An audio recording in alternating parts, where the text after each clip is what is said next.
There is quite a bit of conflicting information coming in. Some say that there are intense street battles. On the other hand, there is information that both sides are trying to avoid direct combat because as soon as someone starts shooting, a drone is immediately launched and targets those who try to fire. According to separate reports, Russian troops, Russian military, they are not storming the AFU positions. On the contrary, they are trying to go on the defensive and set up defensive positions. In short, what do you think is happening there based on your observations? Well, you've just described the situation in your own words pretty accurately. One more conclusion we can draw is that it's simply impossible to get a complete picture. Precisely because, as you mentioned, the information is contradictory. The information really is contradictory. We can see what is coming out of there, what is being reported from there. The information ranges from positive to negative.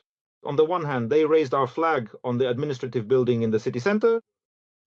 On the other hand, those foreign journalists who tried to cover the situation objectively all describe it in rather dark colors and tones. On the one hand, we're getting grim information from our own sources, but on the other hand, there are also, let's say, positive reports that give us hope for a favorable outcome. That's exactly why I can't really give an overall assessment of what's happening in Pokrovsk right now, or predict what to expect next, or what the outcome of this battle might be. That's pretty much how you can characterize the situation in the city of Pokrovsk. The whole city is a large gray zone, yes.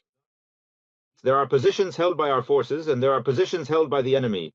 There is fighting in the air with extensive use of drones by both our side and the enemy, which makes moving through the streets extremely difficult. The fact that there isn't really a front line in Pokrovsk, for example, is illustrated by the situation with raising our flag in the city center.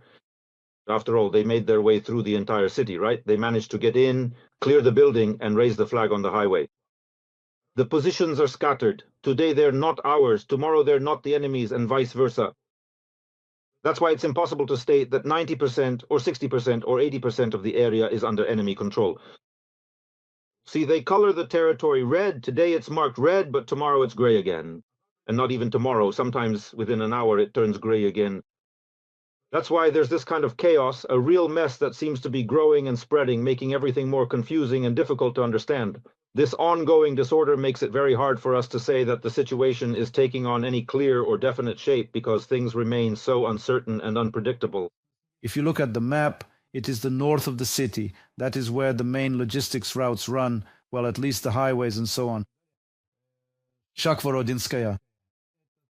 The settlements on the so-called Dobropillia salient, where the Ukrainian Defense Forces have had success, to the extent that this success, which began 2 months ago, has worked excellently with that very Russian infiltration, to the extent that this success can be decisive in protecting logistics routes. I mean specifically the northern settlements from Pokrovsk, Rodinsk, and Shakovo. This could be extremely important for ensuring logistics for the northern part of Pokrovsk. It will help us transfer units there, reinforcements. And you know that the current task is to hold Pokrovsk. Oleksandr Syrsky spoke about this on Saturday. This is a specific statement that leaves no doubt that Pokrovsk and Berinohrad will be held. Accordingly, it is necessary to clear the logistics routes to make them safer for transferring reinforcements, evacuating the wounded, and so on, for transporting supplies and everything else needed to continue conducting counter-sabotage operations on the streets of Pokrovsk. And the clearing of the former Dobropilsky salient, which is still ongoing and nearing completion, is of great importance. A couple of days ago, we heard that Rodinsk had been cleared. There was no official information, only unofficial reports coming from journalists who are on the ground. The clearing of Rodinsk is also very important from this perspective. The expulsion of the enemy from the Dobropilsky salient, the clearing of the northern pincer of the Pokrovsk-Mainorod semi-encirclement, which the enemy had been trying to establish in recent months, offers significant prospects in terms of unblocking logistics north of Pokrovsk. But whether this will ultimately decide the outcome of the battle, again, I cannot say for certain. It is very important, but to claim that on this basis we will win there, I'm not going to rush to say that yet. I remember Putin inviting journalists on a tour of Pokrovsk, of Kupiansk. Well, as they say, nobody's a fool. And in a certain way, The situation in Kupiansk has faded into the background. How similar is the situation there to this infiltration of small Russian infantry groups into the city? How similar is it, and to what extent are the defense forces currently controlling the situation there? Well, in Kupiansk, there was also an infiltration of infantry groups by the Russian army, just like in Pokrovsk. Do you remember that story with the pipe? When they blocked off that pipe, they cut off that route for the enemy. Right away, problems with supplies began, particularly with crossings over the Oskil River. That is, these crossings are detected in a timely manner and destroyed. There are far fewer enemy forces in Kupiansk than in Pokrovsk. Therefore, the situation there is largely under our control. There's really no point in talking about the encirclement of Kupiansk at all. We've heard that tasks have been set to clear out those infantry groups that are in Kupiansk, and deadlines have been established. And I think that in the future, we will still see good news coming from there. Thank you for this conversation. Thank you for joining us. Denis Popovich, military observer, was in touch with our studio. They can accurately neutralize the enemy from several hundred meters away, but despite this, they are increasingly working from closer distances. Such are the conditions of modern warfare. Our film crew visited the snipers of the Rubish Brigade. Right now, the fighters are on the hot Pokrovsk front. Our Oleg Hendrickson will tell you more. Canadian rifle. How much? It's 20.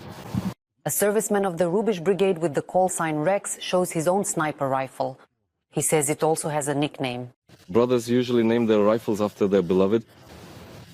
I named my beauty of Dobropillia. This beauty, says Rex, can quite successfully operate from a distance of 700 meters. However, that's not the limit. In fact, if you lie down properly, play with the wind, study it well, you can cover even greater distances. A bit farther. The farthest I've hit with it is 809 meters. A former infantryman and scout, now a sniper, adds that working from such a distance is still rare. Nowadays, snipers sometimes have to work almost point blank with the enemy. We'd been there for a couple of days, the water ran out, so we requested some water. We told them that someone would drop it off soon. A drone flew in, dropped a bottle, and there was already an occupier sitting there.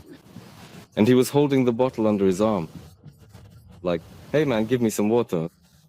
He says, no, we requested it, so it's our water. He says, look, it's Roganska. And my fighter already came in with a UAR-15, with an assault rifle.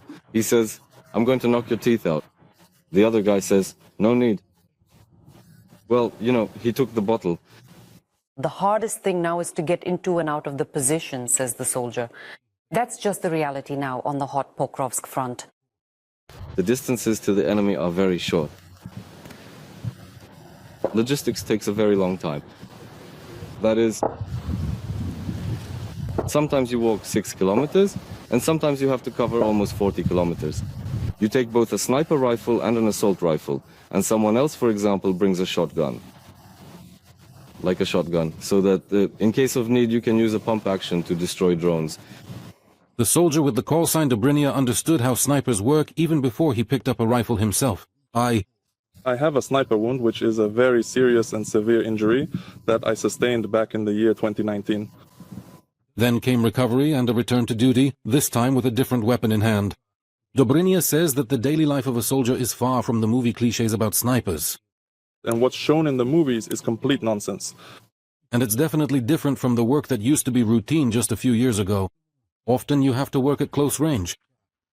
The most important targets are the main firepower assets. These are machine gunners, grenade launcher operators, that sort of thing. And if possible, when an assault group is advancing, identify the group commander and eliminate him. Because if you take out the group commander, the whole group is left without leadership and chaos ensues. You can get hit back pretty hard in response. The war has changed, but snipers are still prime targets for the Russians. My commander bravely took out one enemy soldier, and for an entire hour and a half they relentlessly pounded us while we were trapped in the shelter, mercilessly tearing apart everything they possibly could in their desperate attempt to try to break through. It was a terrifying and exhausting ordeal that seemed like it would never end. Break us. I even joked that because of one bastard, they wanted to kill us like we were an entire platoon. But despite everything, the guys keep working successfully. You can support their work with a donation. There's a QR code on the screen for raising funds for EW equipment for the Rubish Brigade. Join in Ole Kendrickson, Oleksiy Yevchenko, Ole Chimbalyuk, the program Week on STB Marathon. United News.